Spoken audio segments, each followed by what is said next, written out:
E eu chamo de imediato, para começar a nossa palestra, o nosso professor Luiz Carlos, da URGS Porto Alegre. Obrigado, Ari. Prazer enorme estar aqui, né? Aceitei com muita satisfação esse convite aqui da Associação de Engenheiros e Arquitetos do Vale do Rio dos Sinos, porque é um tema que eu acho fundamental, né, na nossa prática da engenharia e da arquitetura, também porque, né, vem um convite aí, né, que vem respaldado por essas entidades tão relevantes do nosso estado, o CRERS, a SERGS, ao Comparte Brasil, que eu tive o prazer de fundar, né, e a nossa querida Unicinos, né, através do ITT Performance. Bom, vocês me pediram para falar de um tema, né, que vai ao meu coração. Por quê? Porque ao longo da minha... Só ver se acho que não sei se está passando. Liguei.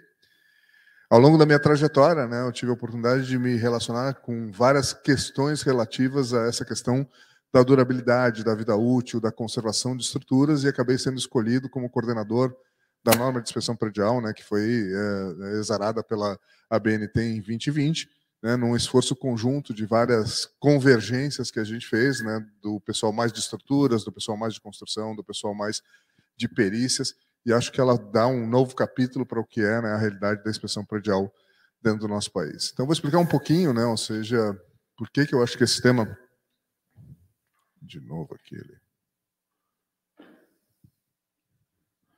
está com um pouquinho de problema na bateria. Tu passa para mim, então? Pode ser? Próximo. Eu venho lá do LEME. O LEME é um dos laboratórios mais antigos da URGS, né? O Laboratório de Ensaios e Modelos Estruturais. A gente tem lá uma capacidade bastante importante de desenvolver vários tipos de estudos em análise experimental de materiais e estruturas, e ao longo do tempo a gente foi se especializando em algumas áreas de pesquisa relativas à durabilidade, vida útil, sistemas de inspeção e ensaios não destrutivos, que convergiram muito, né, nesse acúmulo de conhecimento que me permitiu contribuir com a norma de inspeção predial. Pode passar? Eu queria começar com algumas considerações. Por que a inspeção predial, afinal, é tão importante? Porque se a gente for analisar, né, ou seja, no ciclo de vida de uma edificação, a gente presta muita atenção naquelas fases de planejamento, de projeto, de construção, mas a fase na qual a gente vai ter... Um, dois, três. A fase que vai, na qual a nossa edificação vai ficar o maior tempo em uso vai ser justamente a fase de operação. E a gente muitas vezes nem se preocupa tanto em preparar os nossos profissionais de engenheiros e arquitetos para trabalhar com essa fase de operação, né? Ou seja, muitas vezes a gente parece que a gente tem uma certa sensação de que construída a obra, está encerrado o nosso trabalho, e isso felizmente vem mudando, né? Foi para isso que a gente criou o Comparte. Por quê? Porque a gente tem muitos desafios também de manter essas obras operando em boas condições, né, durante todo o seu período de vida útil, que vai ser muito elevado, como são, né, naturalmente todas as obras de engenharia civil. E, na realidade, não. Volta. Obrigado. Na realidade, a maior parte dos recursos, inclusive, né, sejam de energia, seja de recursos monetários, né, vão ser gastos na fase da operação. Então, é importante que a gente comece a habilitar os nossos profissionais para que eles possam trabalhar bem nessa fase aí. Pode passar para o próximo. E por isso que foi tão importante, né, todo o esforço feito ali por todo o nosso ecossistema sobre a questão da norma de desempenho. Porque a norma de desempenho vem para nos desafiar um pouco como profissionais a olhar essa fase de operação, né? Quando a gente começa a falar em desempenho, que não basta construir, mas eu tenho que construir de uma maneira adequada, que satisfaça uma série de itens, que a gente garanta, né, que o nosso usuário vai ter uma boa experiência com a nossa edificação, e que esses itens, inclusive, vão considerar todo o ciclo de vida, né, da fase de uso dessas edificações, a gente começa a ter uma nova capacidade de trabalhar com as nossas edificações, e a gente começa a perceber que a engenharia, no fundo, vai ser uma grande...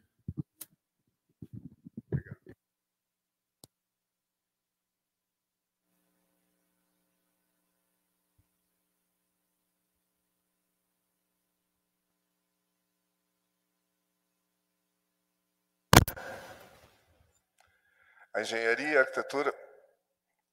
Eu acho que o outro ainda estava melhor. Vou pedir para ficar com o anterior.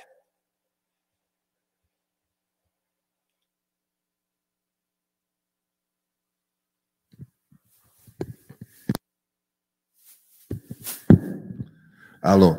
Bom, essa curva do desempenho no tempo, ela acaba expressando tudo que a gente vai querer fazer em termos de engenharia, né? No fundo, a gente vai planejar um certo desempenho, considerando todas as circunstâncias, né? Onde está localizado o meu empreendimento, quais são as características do solo, quais são as condições ambientais. Tudo isso tem que entrar naquela primeira fase em que a gente começa a entender que tipo de empreendimento, para que uso que a gente quer, que tipo de público, que ambiente. Aí a gente pega todas essas questões relativas à concepção e vai transformar num projeto. Aí entra, né, a arte da engenharia da arquitetura de entender, bom, se eu quero trabalhar com esse tipo de solo, se eu quero trabalhar com esse tipo de solução, com esse tipo de público, como é que eu transformo isso em especificações de engenharia? E essas especificações têm que atender uma série de itens de desempenho, né, que estão expressos em várias normas, né, sejam de conforto acústico, conforto térmico, e a gente começa a tentar acertar esse ponto.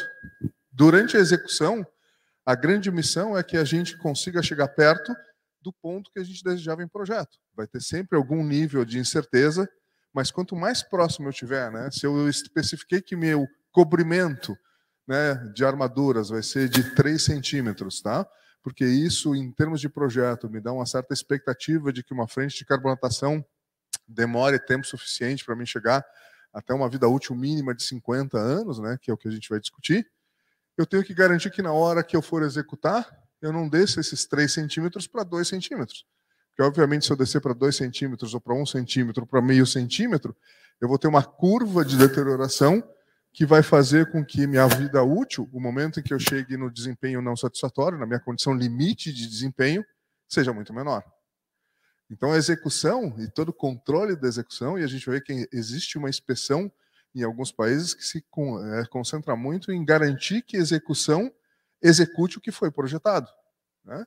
Porque se eu tiver resistência abaixo, se eu tiver cobrimento abaixo, se eu tiver relação água-cimento acima, se eu tiver teor de cimento abaixo, ou se eu tiver coisas como vedações de janelas não feitas, impermeabilizações não bem executadas, todo o meu processo de projeto, que considerou uma série de fatores para atender, né, não só a segurança, mas hoje em dia também o desempenho, começa a sofrer desde o início. Então, a gente, né, a grande arte hoje em dia da engenharia é fazer a gestão desta curva do desempenho no tempo.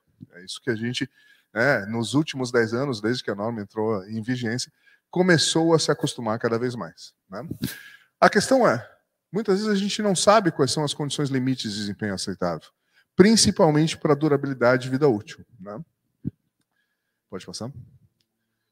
No fundo, a gente só tem um grande modelo que a gente usa, que é um modelo baseado, né, no TUT, que é o modelo de corrosão.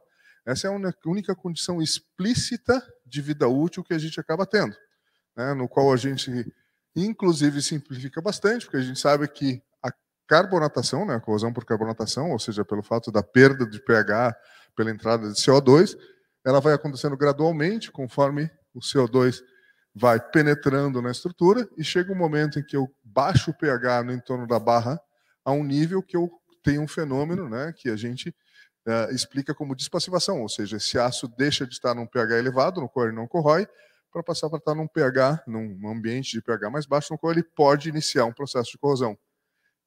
Aí é que a gente determinou que é o fim da nossa vida útil de projeto. Vejam que o final dessa vida útil de projeto, no fundo, não pode ser nem constatado visivelmente. Por quê? Porque vocês não conseguem enxergar quando é que a gente teve a despassivação. Possivelmente ainda não tem fissura, não tem, né, manchas de corrosão, não tem nenhum sinal externo. Por que a gente escolheu esse ponto, no qual o usuário nem percebe que está despassivado? Porque é o ponto que a gente consegue ter uma equação matemática para poder, né, calcular esse tempo.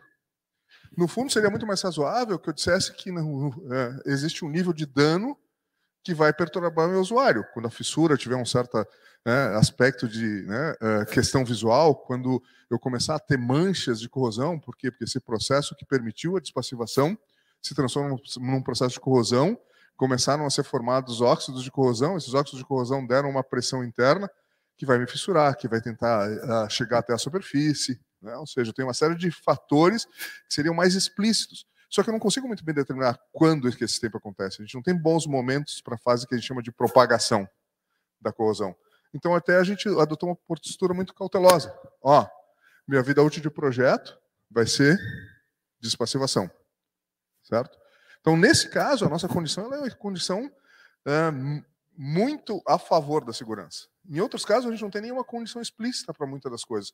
Quando é que, sei lá, a vida útil de uma impermeabilização termina? Né? Por isso que várias das associações têm tentado fazer um trabalho muito forte em estabelecer esses modelos. Mas se vocês forem na literatura procurar modelos matemáticos para projetar, né, quanto dura, a gente não vai ter. A gente está em muitos sistemas numa fase prescritiva.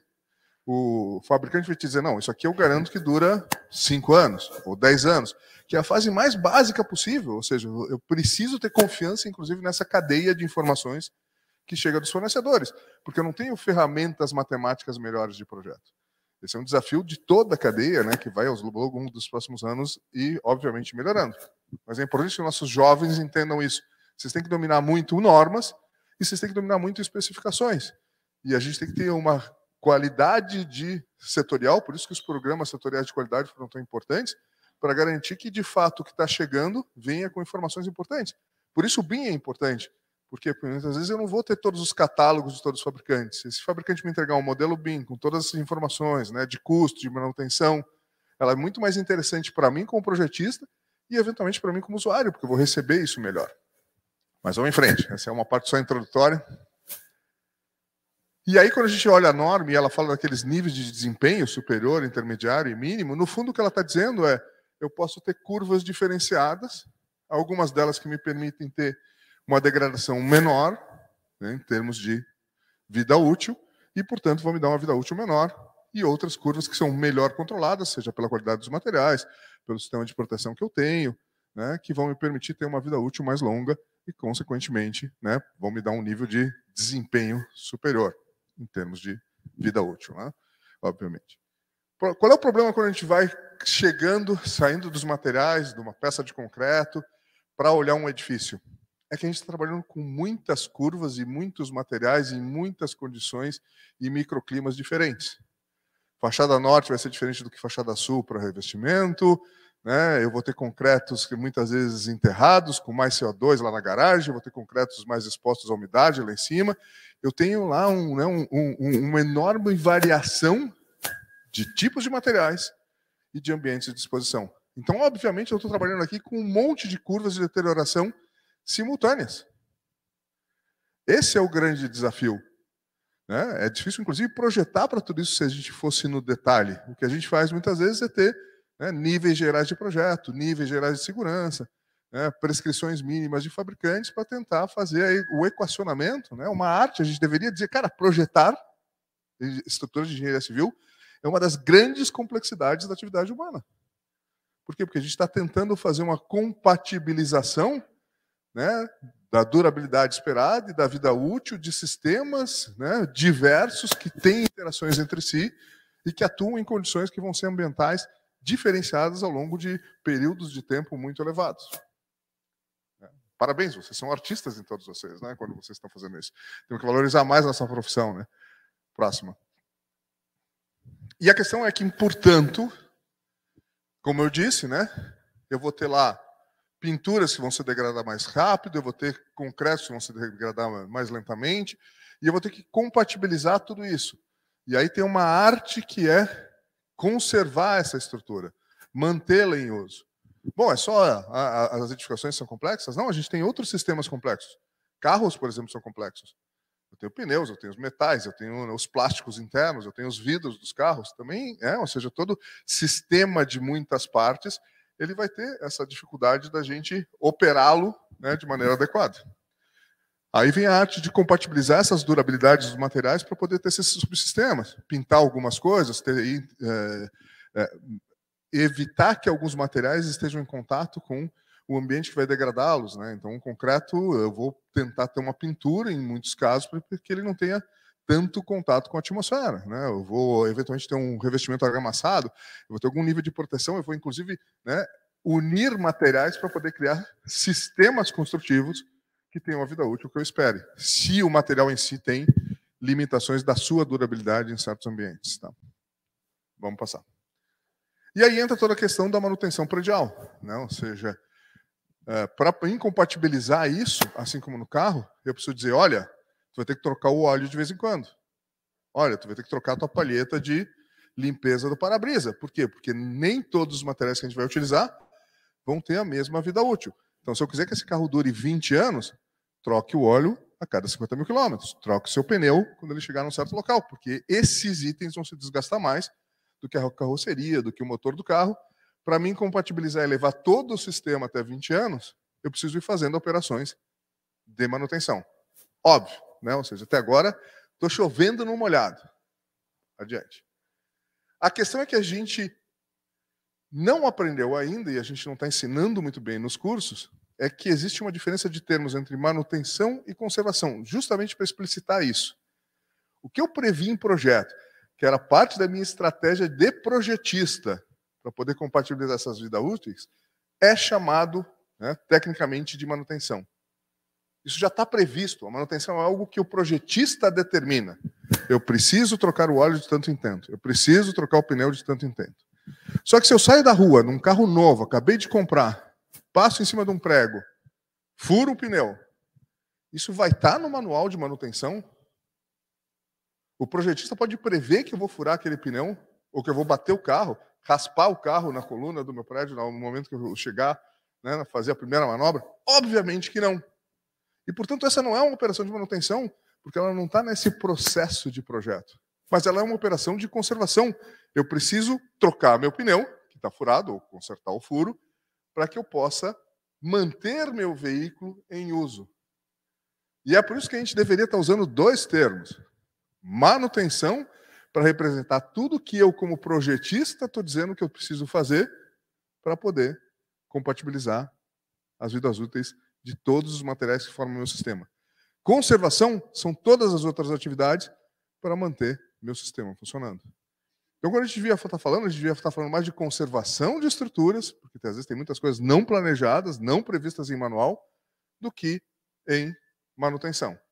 E o manual de manutenção vai prever as atividades recorrentes, de deterioração esperada no projeto. Mas eu vou ter que ter outros fundos de conservação para coisas que não estavam esperadas no projeto ou que não vão se comportar daquela maneira. Legal? Isso começou a ser consolidado lá no Model Code para projeto de vida útil, lá pela FIB, né? Só que isso passou, um pouco escorregou, e as pessoas não perceberam que a gente tinha feito essa definição do que é o escopo de cada um desses termos, né? Lá esse Model Code diz que conservação é definida como englobando todas as atividades voltadas a manter ou a retornar uma estrutura para um estado que satisfaça os requisitos de desempenho. Né? Então, se de repente, né, eu bati o carro, né, ou seja, posso mandar para uma oficina para refazer o que for possível, eu posso trocar uma peça, isso obviamente não é manutenção, mas isso é conservação. Eu estou conservando meu carro porque eu quero continuar com ele operacional. Legal? Tipicamente, a conservação tem dois objetivos básicos. Atividades dedicadas a permitir que a estrutura atinja a vida útil prevista, e aqui a gente está quase que numa definição de manutenção, e atividades dedicadas a estender a vida útil do serviço, permitindo que ela atenda requisitos revisados de desempenho. Então, quando a gente fala de conservação, a gente está dizendo até aquelas pontes que, teoricamente, atingiram sua vida útil de serviço, mas que continuam em uso. Eu tenho pontes romanas que continuam em uso hoje. Obviamente, eu não tenho mais requisitos de manutenção para isso. Né? Naquela época não tinha nem norma.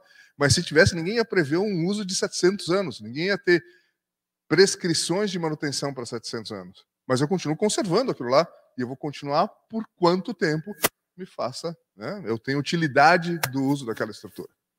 Legal. E agora a gente começa a entrar na coisa. Atividades de monitoramento e manutenção da condição de conservação devem ser previstas no projeto da estrutura. De novo, a questão, né? Manutenção é de projeto, mas ele começa a falar de um outro item. Além da manutenção, eu preciso monitorar.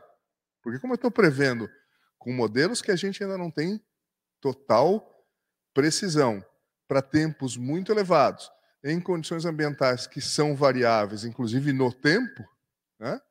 Obviamente existe uma incerteza de projeto.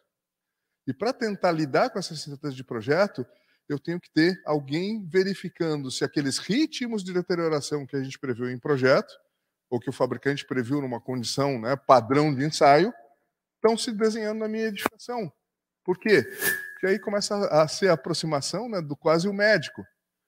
A gente tem uma certa expectativa de vida lá, né? Ou seja, cada um de nós quando nasce, né, que a gente mais ou menos calcula na média da população, hoje em dia acima dos 70 anos, mas alguns de nós saem com um defeitozinho na válvula do coração, alguns de nós saem com outros defeitos.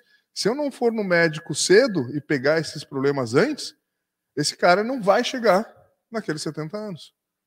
É a mesma coisa para as nossas edificações. Eu preciso de, desde muito cedo, começar a monitorar para ver se as condições efetivas de execução, se as condições efetivas de ambiente, mais ou menos estão indo de acordo com aquela minha previsão de desempenho que a gente usou em projeto, com informações, muitas vezes, limitadas. Pode passar? Então, só para terminar essa fase, né, ou seja, lá no inicinho, eu quase que confundo manutenção e conservação. Por quê? Porque, basicamente, num carro novo, não tem muita conservação, a não ser que haja um acidente, né? Tudo é manutenção e, portanto, os dois círculos são parecidos. Conforme eu vou ficando com um carro mais velho, tem muita coisa que é conservação daquele carro que não estava previsto na manutenção.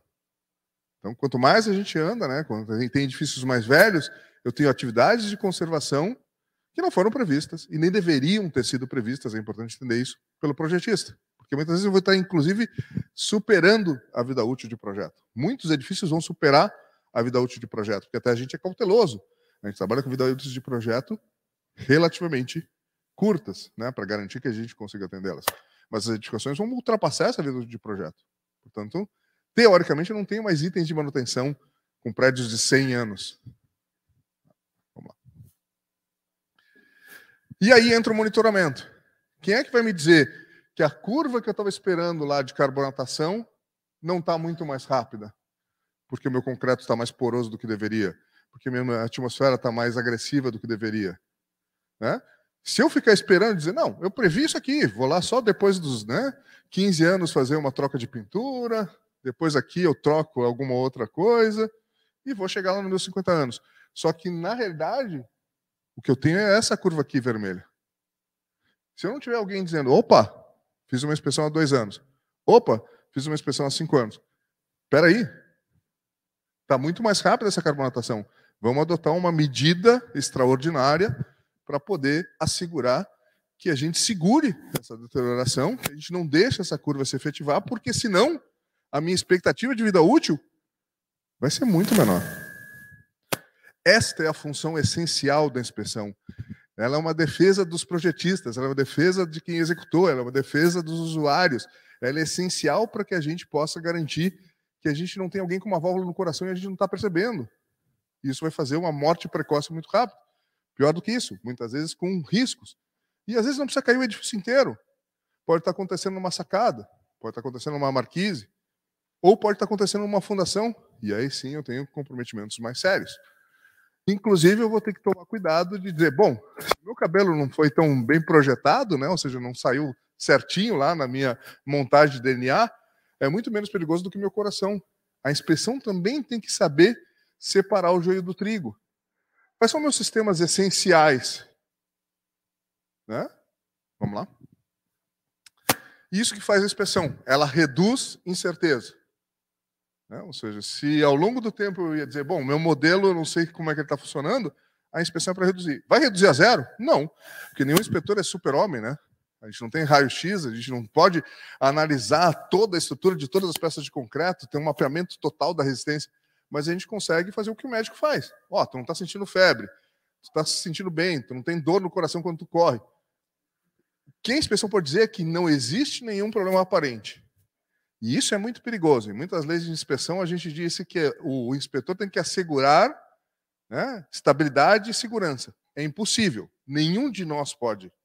O que a gente pode assegurar é que não existe nenhum sinal, indício, né, de que haja problemas de estabilidade e segurança. É isso que um bom inspetor responsável deve fazer. Ó, eu posso te assegurar que não tem nenhuma pista que me levasse a pensar que tu está com um desempenho pior do que deveria ter. Mas eu não posso garantir que esteja tudo certo contigo. Isso é um cuidado, inclusive legislativo, que a gente tem que tomar. Porque senão a gente coloca uma responsabilidade que a gente não consegue cumprir.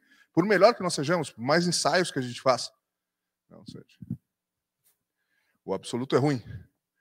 Inspeções regulares, portanto, em um plano de manutenção consistente têm importância vital na gestão da vida útil de estruturas civis. Pode passar? E é por isso que a gente vê, né, que a gente tem que começar a compensar, a gente dá muita atenção, né, aos estudantes, aos professores, para esse conjunto de normas, de requisitos, de ensinamentos que trabalham com a parte de planejamento, de projeto e execução. Mas a gente ainda está, e por isso que a Compat foi criada, por isso que saúde esse seminário aqui, porque a gente tem que preparar os nossos profissionais, porque eles vão atuar muitas vezes nesta área aqui, e às vezes sem formação específica. E é muito perigoso. Por quê? Porque aqui, inclusive, é mais complexo. Aqui tu domina, né? No papel tu define as condições de contorno. Aqui tu é obrigado a ter uma sensibilidade quase de detetive, de entender o que uma estrutura em condições reais está te dizendo. Pode passar. Inclusive, já existem normas que dizem que, dependendo do teu nível de manutenção, tu tem que ser mais ou menos rigoroso no teu nível de projeto. Ou seja, já começa a existir algum nível de norma que diz, olha, se tu for médico sempre, eu vou te deixar, né, fazer um projeto, né, com um pouquinho mais. Se tu não for, os teus requisitos de projeto lá, o teu nível de segurança vai ter que ser maior, porque não vai ter ninguém olhando. Mas isso significa que vai ter que ser mais cara a tua estrutura. Se o meu coeficiente de segurança tiver que ser maior, se eu não puder adotar algumas simplificações lá. Então, é um balanço que começa a ser reconhecido. A gente não tem isso ainda nas nossas normas explicitamente, mas já começa a aparecer. Quero mostrar para vocês aqui. Ó. Esse é uma ISO, né, a 16204, de Condition Assessment, e ela tem lá, né, eu estou fazendo inspeção estendida. Eu estou, né, com um sistema de inspeção cuidadoso, né, com prazos bem definidos, com especialistas. Eu estou fazendo uma inspeção regular, ou seja, atendendo pelo menos a norma. Eu estou fazendo uma inspeção normal. Eu não inspeciono. Eu tenho uma expectativa que não existe norma no meu país, né, de que não existem bons serviços de inspeção. Então, eu vou ter uma condição que é chamada CAL 0, tá? Ou que a minha peça não tem acesso para ser inspecionada, por exemplo, fundações, eu vou trabalhar com níveis de segurança mais elevados. Faz sentido, né? Você se pergunta, por que a gente não fez isso ainda? Obviamente que isso faz sentido. E dentro desse próprio Model Code, né, ou seja, ele coloca aqui a parte de manutenção, a parte de inspeção da execução, que é uma outra coisa que a gente não faz. A gente confia muito. Na verdade, a gente faz. Deixa eu até me corrigir. Só que o sistema de inspeção da execução fica muito ao cargo da própria empresa, que é o sistema de qualidade, né? Teoricamente, a empresa auto-inspeciona para saber se ela não está cometendo erro em vários locais. Em alguns países, vem um inspetor de fora, de quando em quando. Né? O Building Inspector, que é odiado nos Estados Unidos, é por isso. Ele vem lá no final das suas fundações e diz, bom, está tudo de acordo aqui, não estou vendo nenhum problema. Ele vem no final das suas instalações e diz, está tudo de acordo. Inclusive, tem uma tensão entre as empresas de construção e os building inspectors, porque também, se ele for exagerado, ele acaba sendo uma trava para o meu processo de construção. Aqui no país, a gente não adotou esse tipo de estratégia, nem na norma de inspeção. Mas isso significa que, então, um ônus de garantir que durante a inspeção, que é quando tem mais visibilidade em umas certas coisas, cara, meu cobrimento não está certo, né, minha densidade de armadura não está correta, né, ou seja, minha resistência do concreto não está boa. Isso cai ao encargo do próprio construtor e do seu sistema de qualidade realizar bem. E é o momento talvez mais importante, que é o momento que tu tem mais capacidade de detecção e de ação. É importante que a gente valorize muito esse momento dessa fase de inspeção durante a obra. Tá? Mas ele até fala de, bom, feita a inspeção durante a obra, eu tenho que depois ter um sistema de manutenção e um sistema de condição de controle durante o uso, que é o que a gente vem falando. Beleza. Bom, agora eu vou passar bem rapidamente. Agora, né, espero que eu tenha conseguido fazer o argumento de que inspeção é essencial e conseguindo fazer vocês entenderem por que ela, na realidade, deveria estar sendo discutida muito mais do que ela está sendo até agora. Tá? Porque ela garante, ela ajuda todo o processo de gestão de risco da engenharia como um todo. Né? E isso é bom para todos os players da engenharia. A inspeção no mundo, né, pode passar. A gente fez um trabalho com uma das minhas doutorandas, a Luísa, e olhou um pouquinho os sistemas de inspeção em vários lugares. Isso está um pouquinho mais velho, está na hora de atualizar com alguém, está na hora de pegar mais um doutorando para isso, mas foi um dos trabalhos mais importantes, né, porque a gente fez uma coletânea e entendeu como é que esses sistemas trabalham. Por exemplo, nos Estados Unidos, a inspeção é mandatória só em alguns estados, lá não tem uma legislação federal, e ela pode ser tanto a Building Inspection durante a construção, que muitos estados exigem, é isso que eu estava explicando, mas também tem a Building Inspection para transação imobiliária. Eles se preocupam muito que tenha informações adequadas entre vendedores e compradores. Então, é obrigado a fazer uma inspeção do edifício para saber se a caldeira não está velha, que se o cara, ao comprar um edifício, não vai ter que reformar a caldeira, que é uma coisa cara. Você não tem problema de fundações, e ele comprou uma casa e ele vai ter que fazer uma obra nas fundações. Então, ali a inspeção ela tem esse efeito de mediar a transação imobiliária. Tá? Ela é obrigatória, inclusive, em alguns estados nesse sentido. Tá? E desde a década de 70, como tiveram muitos problemas de infraestrutura, aí a gente está falando pontes, rodovias, etc., né? Tem grandes publicações dos Estados Unidos de como a infraestrutura deles começou a deteriorar muito mais rapidamente, eles, né? Ou seja, por vários efeitos, desde o frio, sais de gelo e degelo, ataques de sulfato que eles não conheciam, né? Eles começaram a construir mais cedo, a gente não tinha nem todo o conhecimento sobre o processo de deterioração que a gente tem hoje, então muita coisa deteriorou, né? Sistemas de saneamento deles. Então, eles começaram a colocar em vários desses elementos de infraestrutura a necessidade de inspeção recorrente para fazer essa gestão de risco, né? Inclusive evitar desastres. Então, tu tem a parte mais predial, tu tem fortes avanços em inspeção mais para construção, né, pesada, infraestrutura aqui, e tu tem áreas que a gente aqui no Brasil não tem, que é chamada Facilities Management, que seria a nossa conservação, né, de estruturas. Tem todo congressos de Facilities Management, etc., que a gente acompanha pouco aqui no Brasil, mas seria muito importante para quem está no campo da inspeção olhar um pouquinho o que está sendo produzido nessas áreas. Então a gente vê que ela tem diferentes funções, né, e que isso vai ser regulado estado a estado. Pode passar? E eles têm, né, assim como aqui, e a gente vai explicar por que isso aconteceu, vários estados regularam a questão específica da inspeção de fachadas. Morreu um vereador, né, o que seria o equivalente a um vereador em Nova York, que caiu um pedaço lá de um edifício, então Nova York foi uma das primeiras a adotar uma lei de fachadas, e aí algumas outras cidades, e aí tem uma lista de algumas delas, também tem, né, ou seja, mandatório a inspeção de fachadas, porque isso não é só um problema do edifício, né, a gestão de risco do edifício. Fachadas que estão, né, perto de vias públicas, ela tem uma questão de tu atingir um terceiro que não tem nada a ver com aquilo, ele não pagou, ele não deixou, ele não foi relapso na manutenção do edifício, mas ele pode ser atingido pela falta de atenção de outrem. Então, isso é regulado também, né? Ou seja, em alguns lugares, como aqui em Porto Alegre foi também. Na Austrália, eles trabalham muito com essa inspeção antes da compra, para regular essa transação imobiliária também. Né? Em Singapura, eles já estão mais preocupados com a questão de defeitos estruturais, periodicidade de 10 anos residenciais, 5 anos de outros tipos, tá?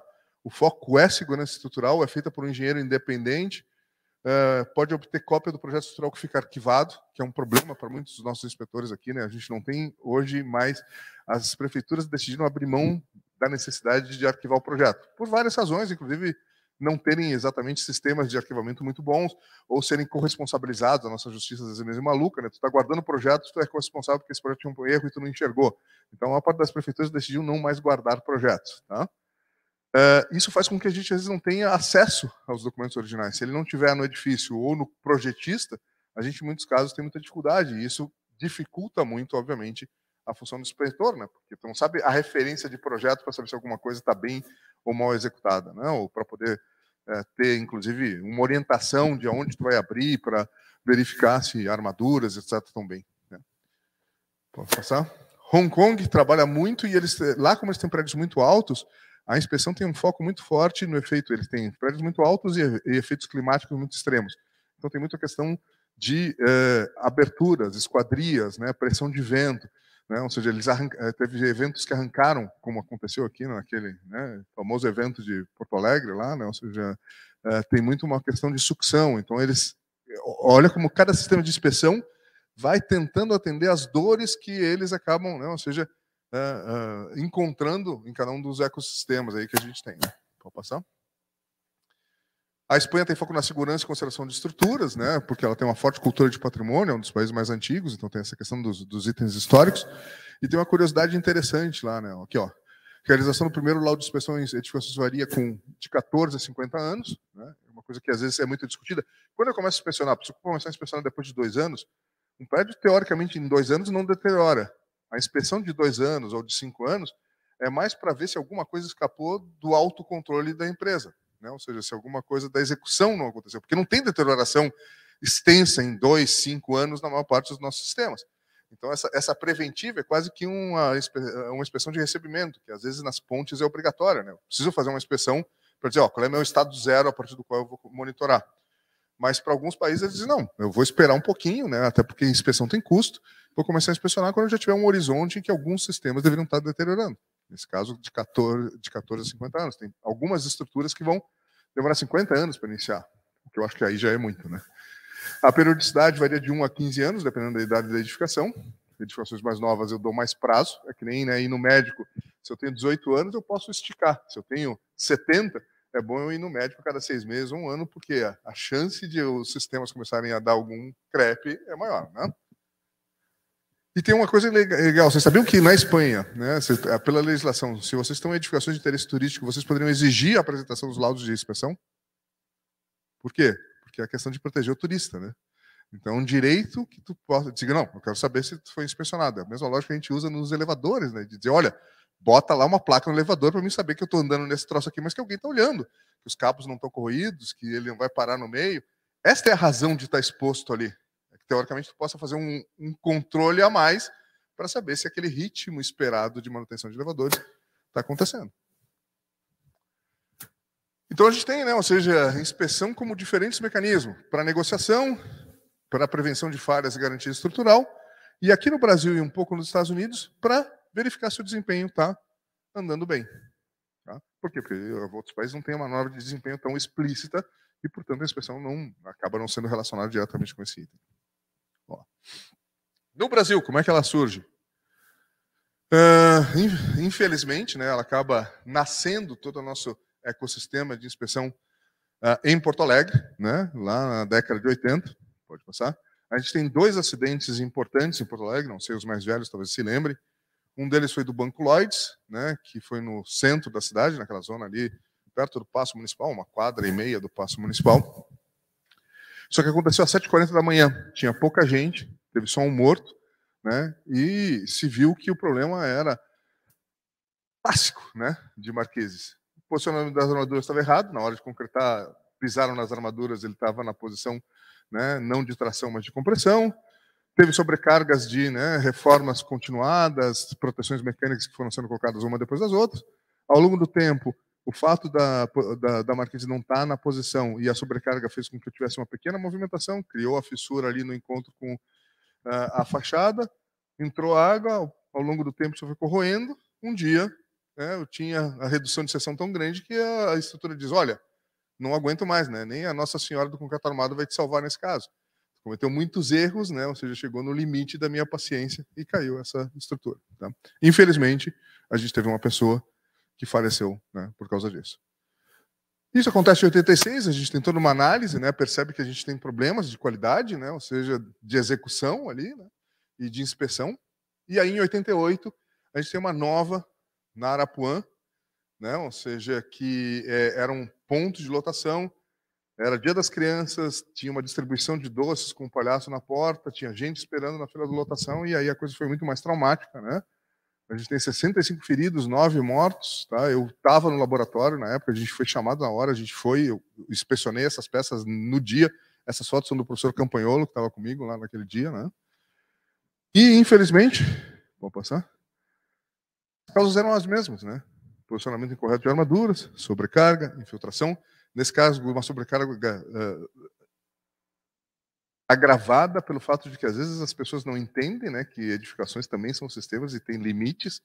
Então, o pessoal, né, tinha o depósito no 2º andar, então chegavam os fogões e as geladeiras e eles não queriam passar por dentro da loja, que era mais complicado, então eles carregavam para cima da marquise para entrar pela janela no 2º andar, né? Então, como vários outros que fizeram piscinas, jardins, né? Ou seja, eu, aliás, se eu fosse projetista, se eu fosse projetar marquises, eu ia projetar um bunker. Né? Eu ia projetar uma marquise que eu vou te dizer uma coisa, nem se o cara, né, ou seja, dependurasse lá, né, sei lá, né, uma empilhadeira em cima da marquise, ela ia aguentar. Porque as pessoas fazem absurdos em marquises e balcões. Então, assim, cumprir a norma, esse é um dos casos em que a gente está fazendo uma gestão de riscos, né, ou seja, relativamente perigosa. Né? Fato é que, né, ou seja, em 88, isso aí acontece ali, né, volta um slide só, ou mais um. Isso aconteceu em outubro de 88, agora avança. Em dezembro a gente já tem uma lei ordinária. Por quê? Porque a gente já tinha, né, a repetição de um evento, e nessa vez muito traumática, e muitas vezes o poder público ele responde a esses traumas da sociedade, né? E a gente já tinha a lei em dezembro de 88. Só que ela foi escrita às pressas, né? Ou seja, então ela tinha alguns conteúdos bons e tinha coisas erradas tecnicamente, né? Os responsáveis das pessoas dos síndicos passavam a ser responsabilizados pelas marquises projetadas sobre logradouros públicos, só sobre logradouros públicos, se caísse no teu edifício, né, afastado da calçada, a culpa era tua, né, tu que se entendesse com os teus condôminos de alguma forma. O que está certo até certo ponto, né, porque aqui tu está afetando a vida de terceiros pela tua, né, falta de cuidado. Deverão apresentar à Secretaria Municipal de Obras e Viação o laudo de estabilidade estrutural. Pode passar? Os laudos deveriam ser atualizados a cada 3 anos, deveriam olhar se tinham fissuras, deformações, manchas de filtração, defeitos de impermeabilização, cargas adicionais e outras anomalias. Legal. Recomendar as medidas necessárias. E as cartas de habitação, né, ou seja, os habites, só seriam possíveis de ser fornecidos a prédios que tivessem marquises com laudo. Né? Então, isso coloca uma trava ali para poder dar um pouco de, né, dente para essa legislação. Não cumprimento implicaria em multa e interdição do prédio, a critério da Secretaria Municipal, né, de Obras e Viação. E logo depois saiu o decreto, né, ou seja, porque é importante, a lei é uma coisa, o decreto regulamentador, né, operacionaliza aquilo, que, né, busca muitas coisas que estão na lei, coloca uma coisa importante, né, que vai também ter agora na norma de inspeção, né, que é, não adianta simplesmente dizer que está ruim. É fundamental que o profissional que faça a inspeção indique caminhos possíveis. Porque eu contrato um laudo de inspeção que diz, ó, tem fissura, tem umidade. Ele não prioriza, não diz o que é importante, não me diz o que fazer. Eu, como usuário, eu é que vou tomar a decisão. Quem tem que tomar a decisão é o profissional, né? Ou seja, é como se você chegasse no médico, o médico te entregasse o exame e dissesse, ó, tá aqui tua tomografia, decide o que tu quer fazer com ela. Nenhum de vocês ia achar que isso é razoável, né? O médico é o mais capaz de interpretar a tua radiografia, ele foi treinado para isso. Então, por que nos nossos laudos, às vezes, a gente é só descritivo? A gente quer que as pessoas sejam os engenheiros nos nossos lugares? Entende? Eu sei que é assumir riscos. Na verdade, no momento que eu emito um laudo de inspeção, eu estou um pouco corresponsável com o destino daquela edificação. Não de maneira absoluta, porque eu não posso fazer isso. Mas, obviamente, se tem um grave problema, né? Ou seja, visível, que eu não capturei como inspetor, eu não deveria estar atuando como inspetor. Então a gente tem que saber que existe uma responsabilidade, sim, que eu tenho que ser treinado para isso, sim, mas que a gente tem que assumir. Eu não posso deixar isso ao síndico ou ao usuário. Eu tenho que mais ou menos indicar os caminhos. Vai ter uma profundidade total? Não. Por quê? Porque talvez alguns dos casos, né, se eu vejo lá uma fissura estrutural e etc., talvez nem o inspetor geral vai ter tanto conhecimento estrutural para poder indicar. Mas ele tem que pelo menos indicar, olha, vai lá num cara especialista em reforços e estruturas para verificar essa fissura aqui. É a mesma coisa que um clínico geral faz. Ele não vai, eventualmente, se ele vê lá um sopro no teu coração, ele não vai te dizer o que fazer, mas ele diz, ó, tu vai te mandar para um cardiologista. Porque esse é o cara especializado neste tipo de doença. Eu sou clínico geral. Eu consigo identificar que tem alguma coisa errada com o teu coração, mas eu não consigo te dar o tratamento completo disso. Não é minha especialidade. Né? Ninguém é obrigado a entender de impermeabilização, sistemas elétricos, sistemas estruturais, deterioração de materiais, ou seja, o inspetor também não é um super-homem, mas ele tem que ter conhecimento básico de todas essas disciplinas para poder identificar sinais de funcionamento inadequado e, inclusive, recomendar que, às vezes, eu vá para o especialista, que eu vá para o cardiologista, que eu vá para o pneumologista, que eu vá para o oncologista em relação a isso. Né? E tem gente que é especializada em uma parte desse processo de gestão de vida útil. Nós, no laboratório, muitas vezes a gente fazia assessoria para vários dos inspetores justamente para isso, né? Porque a gente tem um monte de equipamentos, a gente tem um monte de especialistas, a gente consegue descer num nível de profundidade que não se espera que um inspetor, né, faça para investigar um problema muito complexo, como às vezes existe. Pode passar um pouquinho para trás? Para trás, para trás. Para trás. Tá? Deve conter as informações do proprietário, pode passar para frente agora. Medidas devem ser executadas num prazo de 60 dias, isso também foi um pouco errado na norma, né? Ou seja, tem coisas que as medidas levam mais tempo, eu tenho que contratar, eu tenho que muitas vezes fazer assembleia e tal e coisa, então também é uma coisa que às vezes a gente tenta na norma ser muito exigente, o que acaba sendo um tiro no pé, na minha opinião. A gente tem que ter uma razoável gestão do risco. Obviamente, se o inspetor, e agora a norma de inspeção tentou pegar isso, tem um problema emergencial, o condomínio tem que agir de forma emergencial. Mas tem outras coisas que, quando se tem um problema de fachada, né, que eu posso simplesmente isolar a área, né, que eu não tenho um risco de queda do edifício e tal coisa, eu posso dar tempo para o condomínio poder fazer uma chamada, são recursos importantes, ele tem que definir, ele vai ter que fazer uma prospecção eventual de, né, provedores de serviço para poder executar um serviço de recuperação de fachada. Então não faz sentido eu dar para ele, né, ou seja, botar um afogadilho no condomínio de que ele tem que agir imediatamente. Esta, né, parametrização da urgência do que tem que ser feito é importante. E por isso que a inspeção não termina, de alguma forma, na entrega do laudo. Tem um pouco de assessoria que vai depois de como é que isso pode ser absorvido e executado. Mas isso tem que ser contado como horas antes. Né? Ou seja, porque senão eu vou estar trabalhando de graça também em relação a isso como inspetor. A gente tem que começar a entender o que são esses pacotes de serviços. Ele não é só uma visita e um relatório. Ele é uma pré-visita, ele é um entendimento de demandas de vistoria, ele é o planejamento da vistoria, a execução da vistoria, o relatório de vistoria, a reflexão sobre os resultados da vistoria, a emissão do laudo de inspeção predial, muitas vezes a apresentação disso e esclarecimento de quem está dentro do condomínio e a assessoria para que o condomínio possa dar encaminhamento para aquelas demandas que estão lá dentro do laudo. Este é o processo total.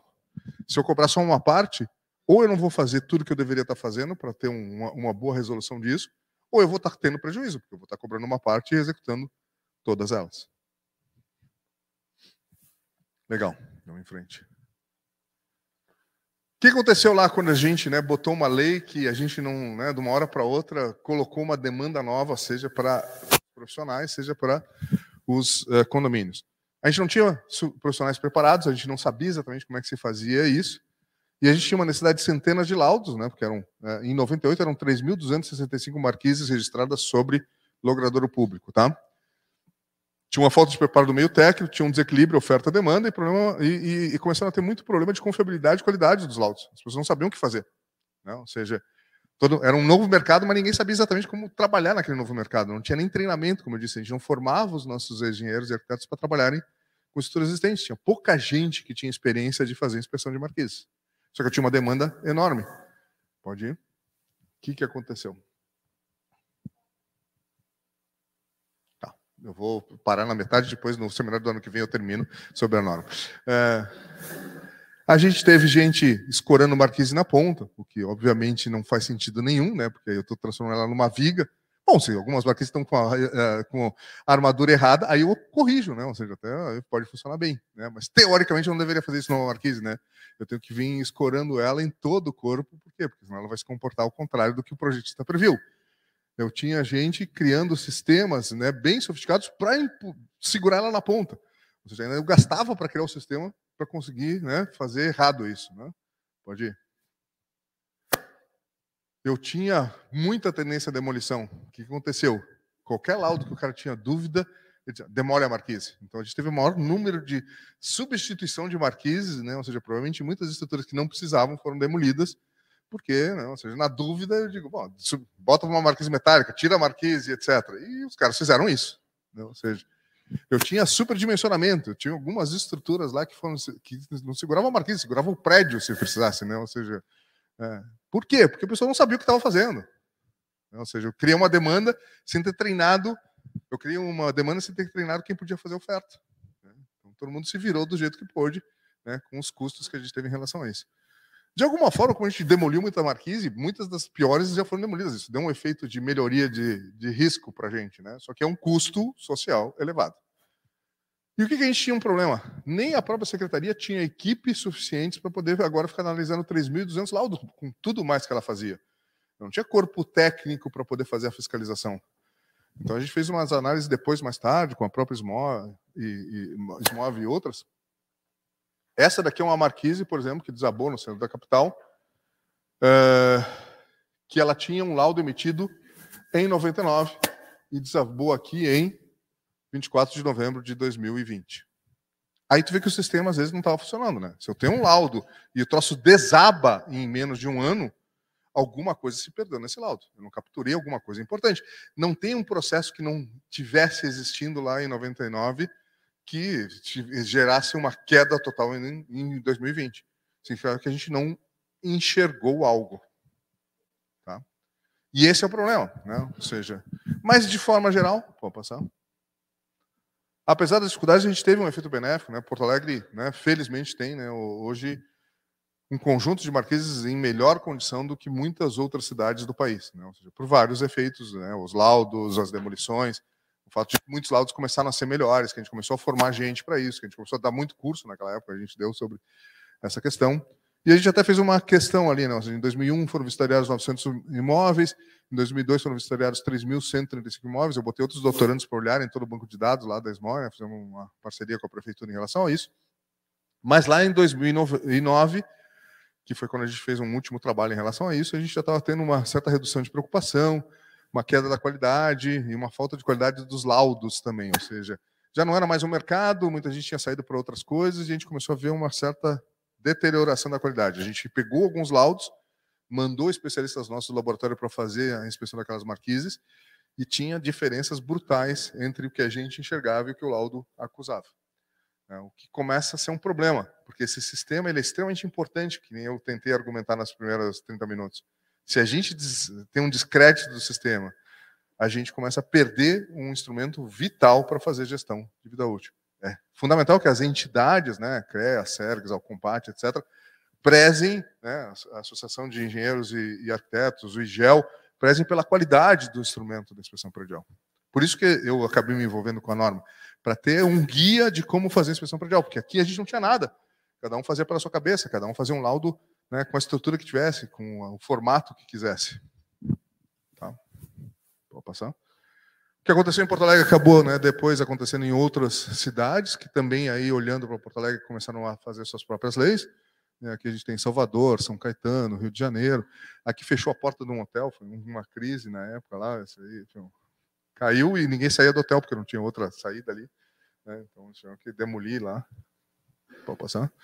E a gente fez até uma na linha do tempo, é um trabalho bem bacana da Luísa e da Cristiane, né? Se vocês forem ver lá no Lume da URGS e pegarem meu nome, lá vai aparecer os trabalhos dos meus orientandos. Vocês podem pegar esses dois trabalhos, vale a pena até dar uma olhadinha. Então aí tem toda, né, a trajetória de municípios que foram fazendo leis de inspeção ali, né, Aracaju, Jundiaí, Bauru, Salvador, São Paulo. E aproximadamente 76% dos municípios que, quando a gente fez o levantamento, tinham leis de inspeção, né, davam 5 anos entre inspeções. Tá? E 24% dos municípios abordavam 15 anos como idade mínima para apresentar o primeiro laudo. Então a gente não tinha uma homogeneidade, mas cada um ia adotando, né, dependendo do seu trauma local, dependendo da cultura local, ele ia adotando critérios diferenciados para isso. Pode passar? Isso a gente evoluiu até 2014, né? Lá por 2012 a gente começa todo um processo, aqui estava entrando a norma de desempenho, aqui teve aquele problema do edifício Liberdade no Rio, então a gente vê muitas cidades aqui se mobilizando para ter leis de inspeção, porque a gente começa a ter outros desastres mais amplos, e a gente começa a ter leis de inspeção não só de fachadas, mas leis de inspeção predial, né? Ou seja, em vários municípios. Tá? E isso era mais ou menos a figura que a gente tinha lá, né? Ou seja, 10 anos atrás, mais ou menos. Começavam a aparecer as primeiras legislações estaduais, a maior parte eram legislações municipais. Algumas legislações colocavam cláusulas que eram quase que impossíveis, que é esse negócio de assegurar a integridade, né? Então a gente estava começando a ficar com um quadro legislativo bastante perigoso, né? Ou seja, que inclusive a nossa legislação de Porto Alegre, ela dizia, no caso de dúvida, faça uma prova de carga. Que é tudo que tu não quer fazer. Se tu tem dúvida, tu vai investigar melhor, mas fazer uma prova de carga é uma marquise quase duvidosa, tu bota a prova de carga, aí sim tu vai ter que fissurar ela e demolir a marquise. Então assim, ó, a própria lei te indicava o caminho tecnicamente errado na nossa lei aqui de Porto Alegre. Isso nunca foi corrigido, né? Tenho a impressão. É que na verdade a gente já tem uma legislação mais nova, então acabou superando aquela lá, mas a gente começou a deixar essas leis regirem o que a gente tinha que fazer, em vez de trazer isso para o campo técnico. Tem uma discussão entre arquitetos e engenheiros. Quem estava fazendo isso eram legisladores com a melhor das boas intenções, mas muitas vezes sem entender o problema que eles estavam legislando, né? Ou seja, como executar, como assegurar o que era possível assegurar. Pode ir? E aí se tentaram algumas tentativas lá, né, faz uns 10 anos, de harmonização disso por uma lei federal, né, para poder evitar que eu atravessasse a rua entre, né, Porto Alegre e Canoas e tivesse uma legislação completamente diferente, exigências totalmente diferentes, ou seja tem essa sincronia que a gente também notou nas legislações de incêndio. Se tentou lá alguma coisa pelo Marcelo Crivella, que definiu o laudo de inspeção técnica de edificação lá, né? Definiu, inclusive, a profissão de inspetor e tudo mais. Pode ir. Pode andar. Aqui tem, depois vocês podem dar uma olhadinha. Isso ficou travado depois, né? Não andou no Congresso Nacional. Pode ir. E aí a gente tem, a partir de 2013, um novo sopro de legislação. Não legislação, desculpa, um novo sopro de normas técnicas. Né? O desempenho lá abre um monte de normas técnicas. A queda da liberdade faz com que a gente comece a montar a nossa norma de reforma, a 16.280, que é a questão de que tu não pode ficar, né, tirando elementos estruturais sem alguém se responsabilizar por isso, que é o que estava acontecendo e acabou acontecendo, né, uma ruptura global. As pessoas começaram a alterar elementos estruturais dentro de prédios sem ninguém ficar sabendo e sem ninguém se responsabilizar por isso. E a ABNT abre um comitê de norma em 2013, já pensando na revisão da norma de sistema de manutenção, mas abrindo um comitê de norma de inspeção predial, percebendo que faltava uma norma de inspeção predial, além da de reforma, da de sistema de manutenção e tudo mais. Então, pode ir? Aqui está o início dos trabalhos, 2013, né, criada ali. Mas a gente tem uma dificuldade, porque como a gente tinha campos diferentes fazendo inspeção, a gente tinha gente muito de estrutura de concreto fazendo inspeção, com uma lógica de estrutura de concreto, a gente tinha gente de avaliações de perícias, fazendo uma lógica mais sistêmica, a gente tinha gente de outros sistemas, a gente não tinha um campo conjunto de conhecimentos para a parte de inspeção predial. Então isso deu uma dificuldade de convergência do que eram práticas utilizadas em diferentes campos. Né?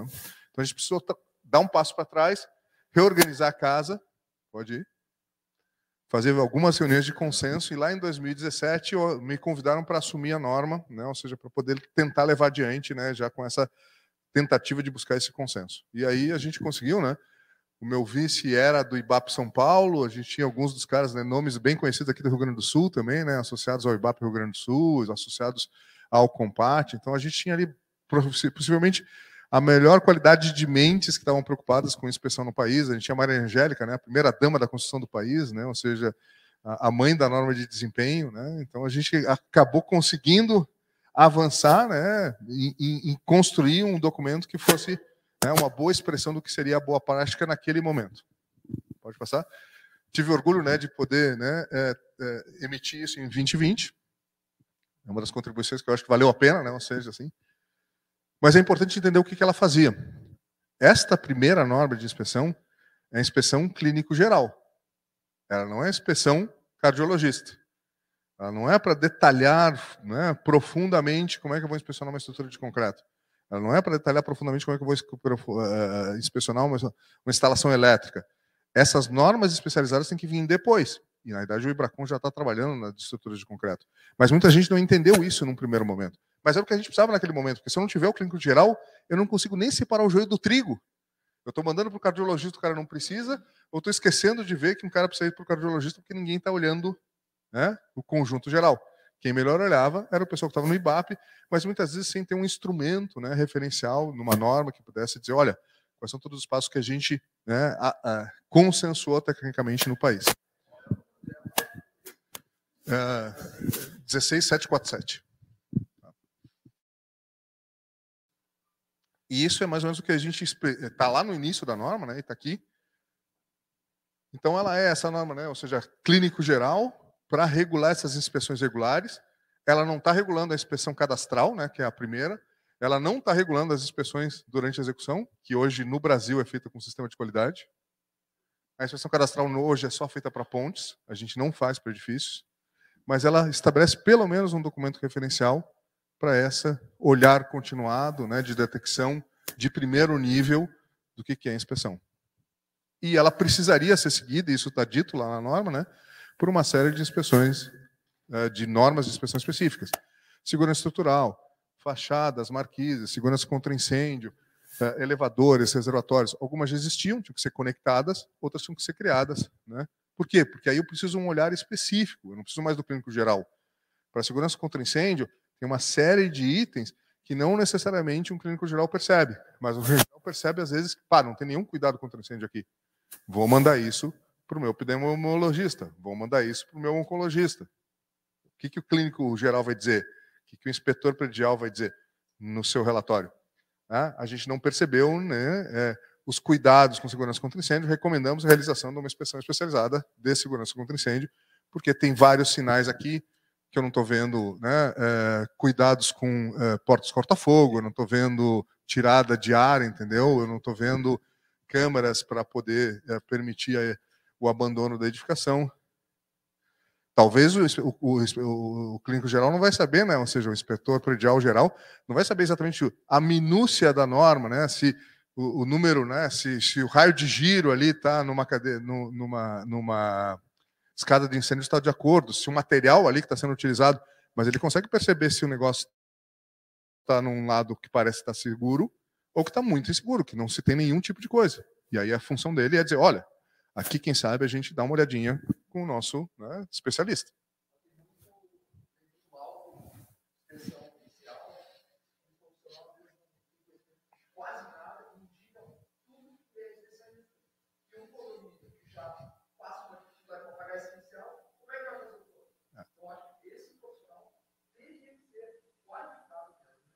Eu acho.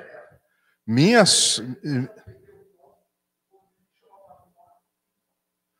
sugestão seria que CREA, SERGS, Alcompate, IBAP, sentem-se e tentem criar um bom selo de qualidade de quem faz isso bem. Porque também a gente tem médicos excelentes e tem médico que sai de lá com uma lista de exames porque ele também, né, não quer responder nada, ele vai mandar tudo para os outros especialistas. É a mesma coisa, gente.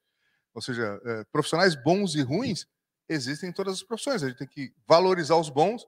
Né? O que acontece com os médicos? Eles começam a ter mais fama, eles começam a ser indicados por outros médicos, e eles começam, então, a se diferenciar no mercado em relação àqueles médicos que não são tão bons. A gente tem que fazer a mesma coisa na engenharia. O que acontece na engenharia é que a gente não valoriza quem são os bons engenheiros, nem festeja aqueles bons casos, né, em que a gente tem diligência, bom trabalho, e fica tudo misturado. Né? E aí acaba acontecendo isso mesmo. E aí a gente tem um descrédito da profissão.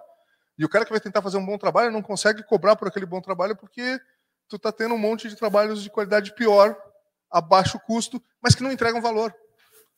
A gente tem que encarar isso sistemicamente. Né? E a gente tem que falar um pouco sobre isso também, né? Faz parte. Né? Por isso, eu volto a saudar, né? Ou seja, que haja esse seminário. Estava na hora da gente começar a falar disso de novo. Eu estou estourado de tempo. Né? O que eu pretendia ainda fazer? Falar um pouquinho da norma, como é que é a estrutura dela e por que a gente fez algumas escolhas na norma, e depois dar 1 ou 2 conselhos aí sobre para quem está fazendo inspeção. Mas o que eu podia talvez fazer, eu posso gravar um pouquinho essa questão da norma e aí disponibilizo para vocês colocarem aí para os assistentes. Pode ser? Eu faço isso em casa ali, faço uma gravação no Zoom e disponibilizo lá num canal de YouTube qualquer que vocês possam mandar o link para o pessoal. Espero que tenha sido útil, né? Foi um prazer falar com vocês. Né? Não vou poder ficar porque eu tenho uma outra agenda. Eu inventei, né, de aceitar um convite do Melo para ser secretário de inovação, então eu ainda tenho minhas funções originais, né, como engenheiro, como membro do LEME. Uma pergunta, até mais do que essa só. A gente trouxe aqui ontem a nossa experiência em Torres sobre a lei de inspeção predial, que a gente cobrou, existia a lei de 2010 e até 2013 não tinha acontecido nada. E um prédio começou a querer ruir, a gente fez cumprir a lei. Através do Ministério Público, a gente cumpriu a lei lá. Só o que aconteceu? Tivemos lá mais de 200 e poucos laudos, hoje quase 1000 prédios, a verticalidade é presente, né? E muitos laudos muito diferentes uns dos outros, e o vereador, sob pressão das administradoras e dos empreendedores, mudou a lei, aumentou os prazos, prédios de 30 anos a cada 10 anos, enquanto que era 5 antes. Então, nós estamos voltando a Torres agora e vamos fazer com que se reformule a lei. Então, a pergunta vem aqui. Tu tem, vamos dizer, laudo 0, entrega do alvará, de repente o responsável técnico entrega, dizendo, ó, os elementos todos estão perfeitos e tal. 5 anos, porque 5 anos fala de vícios construtivos, está na lei, e se faria o primeiro laudo de inspeção predial para ver se aquilo que foi edificado está conforme. E no outro 5 anos, que também a lei do Código Civil fala que em 10 anos de estruturas e fachadas ainda por conta do empreendedor. Então a pergunta vem aqui, tá bom esses períodos, e se a gente não teria condições de criar um laudo padrão, um laudo padrão que não fosse um parecer técnico, porque o parecer técnico é uma opinião, né? O laudo padrão já existe, com todas as suas seções, a maneira como tem que ser qualificado. Se qualquer laudo está emitido desde 2020 sem estar seguindo totalmente essa norma, ele já está fora de norma. Ou seja, então, assim, ó, a primeira coisa a fazer é divulgar muito bem a norma. Foi feito todo um cuidado de não exigir demais, mas de organizar muito bem o que tem que ser o caminho, né, do laudo de inspeção, dando uma certa liberdade, obviamente, para a pessoa poder descrever, né, dentro do seu relatório de vistoria. Tem 2 documentos importantes, né? Uma coisa é o relatório de vistoria. O relatório de vistoria é constatação. Eu vi isso aqui. O laudo de inspeção é a reflexão do inspetor sobre o que ele observou no relatório de vistoria. A norma não pede o relatório de vistoria, mas eu recomendo fortemente que vocês tenham sempre esses 2 documentos. Uma coisa é o laudo com os elementos principais, anexo a ele. Esse é o relatório de vistoria. É como se tu tivesse ali, ó, aqui eu estou registrando o que eu vi, aqui eu estou sendo neutro em relação a tudo isso, para não ter aquela sensação que às vezes no jurídico tem de que eu estou registrando aquilo que suporta o meu argumento dentro do negócio, né? Eu, pessoalmente, prefiro essa estratégia, tá? Ou seja, de ter um relatório de vistoria, que é descritivo, e ter um laudo que aí sim ele é argumentativo, e é isso que se pede. Com aquilo que eu enxerguei, eu acho que esses são os processos, e assim estão avançando. A gente tem uma discussão muito forte na norma sobre prazos, porque essa é uma questão muito delicada, né? Ou seja, a gente tem, inclusive, toda essa questão legal ali, que tem interpretações, inclusive, divergentes sobre os prazos, quando que eu posso entrar, né? Então, dos consensos para que a norma saísse na época foi que a norma não fala em prazo.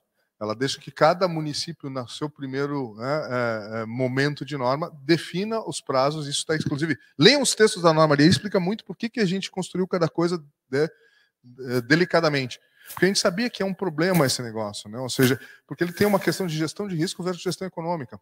Se eu pedir laudos muito recorrentes, eu às vezes não tenho quem faça, eu não tenho quem analise, eu tenho um custo muito alto e eu não consigo executar. Ou seja, eu acabo não tendo a boa gestão de risco, né? Eu, pessoalmente, tenho uma opinião agora pessoal, né, de que a gente deveria ter um sistema que é mais ou menos o seguinte: eu faço um primeiro laudo, o laudo indica que está tudo muito bem, eu dou um prazo maior. Eu faço o primeiro laudo, o laudo indica que eu tenho coisas a me preocupar, eu dou um prazo menor.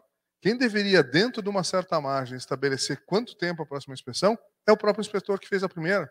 Porque esse é o cara que mais tem capacidade de dizer, cara, tem certos processos aqui que merecem que a gente revisite essa edificação em 5 anos. Cara, essa edificação está perfeita, não faz sentido fazer mais em 5 anos. Eu posso esperar mais 10 anos lá, porque não tem processo aqui nenhum, entendeu? Antes disso. E com isso a gente conseguiria fazer uma certa, né, como eu disse, separar o joio do trigo. Ter mais atenção e ter mais cuidado com as edificações que tem que ter mais atenção. Porque senão a gente diz assim, ó, preciso fazer 3.200 laudos. Eu estou pegando ali edificações que estão excelentes, e estou pegando edificações que estão muito ruins. E eu estou tendo o mesmo esforço no sistema de gestão de risco geral para ambas. Seria mais razoável que eu dissesse que não, vamos concentrar as nossas inspeções nessas edificações aqui que tem mais risco, né? Então, a minha sugestão seria de que a gente tivesse um prazo mínimo para a primeira inspeção, e a partir daí a gente tivesse uma certa faixa na qual, dependendo dos resultados do primeiro laudo anterior, né, ou seja, ele tem uma condição grave qualquer, eu preciso ter um laudo em 3 anos, né, para ver como é que aquilo lá está evoluindo, ou às vezes até em 1 ano, dependendo do tipo de condição, né? Se eu tenho, né, uma condição mais ou menos padrão, pode ser 5 anos. Se está tudo aqui, eu não tenho nenhum sinal de deterioração, eu posso até estender isso até 8, 10 anos, não tem problema, entendeu? Ou seja, por quê? Porque se daqui a 8, 10 anos eu capturar alguma coisa, ela já é reenquadrada e eu faço uma gestão de risco melhor. Só que é difícil, né? A gente vai ter que trabalhar um pouquinho, a gente vai ter que conversar mais para poder acertar, né? E até testar para ver se a gente está acertando as faixas adequadas para isso. Mas é a minha opinião pessoal.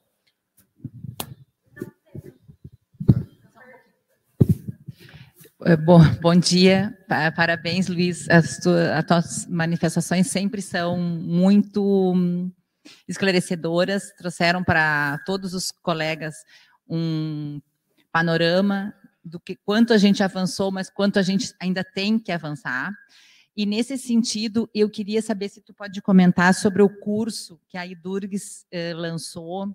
Eu já fiz a primeira turma e tem a segunda turma, de extensão de 60 horas, que é um curso que é online e ao vivo, e eu posso dizer, eu presenciei, participei no primeiro turma, e ele é muito esclarecedor, ele traz um conteúdo muito prático, eu acho que seria uma indicação muito boa. Por favor, se tu puder, ganhe uns minutinhos para isso. Não, isso é muito legal, o IBAP, né, junto com o IDURGS é o Instituto de Desempenho da URGS, é das minhas orientandas, que eu digo, cara, tem que começar a trabalhar em desempenho efetivamente, porque tem muitos testes que a gente tem que fazer em relação a isso. A gente foi pedido por várias empresas, inclusive de São Paulo, do Centro de São Paulo, para treinar o pessoal em inspeção de estruturas de concreto. Por quê? Porque é onde a gente tem, às vezes, mais risco estrutural. Então, o que a gente fez? Mesmo sem ter a norma de inspeção de estruturas de concreto, a gente montou um curso de inspeção de estruturas de concreto para explicar, né? Ou seja, um pouco de inspeção geral e um pouco de coisas relativas à estrutura de concreto. Como é que deteriora, teorias de fissuras, corrosão, tratamentos e etc. Foi muito exitoso, e aí o IBAP acabou negociando com o IDURGS de fazer uma versão para o Rio Grande do Sul em relação a isso. Foi um sucesso, assim, né? A gente teve alguns dos melhores profissionais, e a gente misturou as duas coisas, né? Conceitos de desempenho, porque a gente sabe que as pessoas às vezes precisam para desempenho, e conceitos relativos à inspeção específica de estrutura de concreto, né? Acho que a segunda turma em aberto ali, né? Ou seja, mas acho que, cara, eu não posso, né, dizer que eu recomendo, porque eu, inclusive, dou uma aula lá, né? Mas, assim, o pessoal que faz, né, curte muito, e acho que a gente se esforça muito para a gente possa poder transmitir conhecimento ali.